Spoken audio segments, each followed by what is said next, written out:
John, what is the market telling us here? A 9% move higher. Why are we seeing that right now?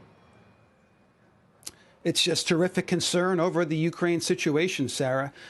This is reaching a point now as the footage comes in.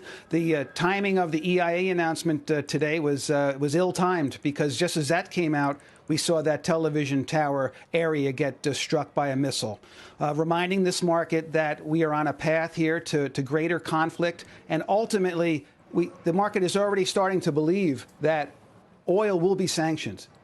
Oil from Russia will be foreclosed from the global market here at some point. And we're already seeing commercial activity reduced, particularly as it relates to Russian exports via maritime assets. And that is already hitting the market. And these are barrels that we cannot make up. So that's why this market is on tenterhooks and jumped so high today. Yeah, because I was going to say it's jumping, even though we have seen the power stop short of sanctioning oil directly. So what are we talking about, John? What is the expectation for how many millions of barrels come offline a day from Russian energy production? Well, at least several, Sarah. So they export about 1.6 million goes through a pipeline from Russia directly to China. So I think the market is fairly assuming that that supply will remain steady and online. Although the Chinese are making some interesting noises themselves and are backing away from some other commodity purchases from Russia already as well. But this is all because of the banking sanctions. You have major banks that will not finance these transactions. You need letters of credit. You need other financial support to facilitate the maritime sailings and the maritime sales of Russian oil. The commodity trade houses are being foreclosed. The banks are not helping. So that is going to potentially keep 2 to 3 million barrels at least of Russian oil off the market, to the extent that these financial sanctions sort of do a backdoor and run around trying to allow that oil to flow. John, what can we read into some of the other price signals in this market? Specifically, obviously near-term crude, spot crude, up above $100 a barrel. It's $15 above, where crude futures are for next summer. So severe backwardation, obviously concerns about near-term supply. But does that suggest that this short-term move is potentially looking a little bit overheated? I'm also looking at the fact that the crude price is way outperforming the energy equities today. As a matter of fact, oil services stocks down 3%. Are we talking about demand destruction? Are we talking about maybe, this is something of a bit of an aggressive upside move in near-term crude that isn't sustainable?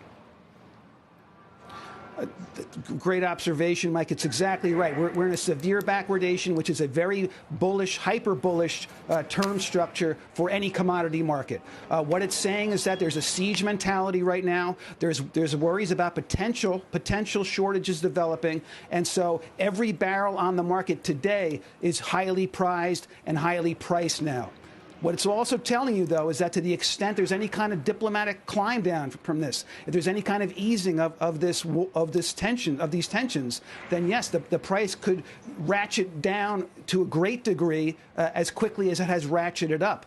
Unfortunately, though, we're set up for, as the headlines keep rolling in here, like we saw today, that we will keep ratcheting up higher and higher, and you'll see that backwardation become even more severe. So what it's telling you that is supplies aren't necessarily tight yet, and they certainly could easily ease down the road.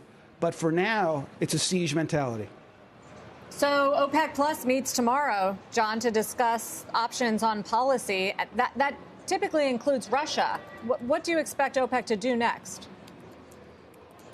Well, it'll obviously be pretty bizarre having Russia there in the midst of this, but then again, they're also currently chairing the UN Security Council, so these are strange times. What I'll tell you is that I think it's time for Saudi Arabia to step up and be the friend that they always claim they are to the United States, and quite frankly to their other customer base, particularly in Asia, where these high prices are now going to be very harmful to the economies of Japan, South Korea, China itself, India, and of course our own economy. So the Saudis have it within their power to snuff out some of this rally that we're seeing for sure. They could easily put another 1 million to 2 million barrels a day of oil on the market, really with almost a flip of the switch. And that's what I think that they should be talking about doing and acting towards, and be more pro-West and pro-Ukrainian for that matter, rather than with their business partner, Russia.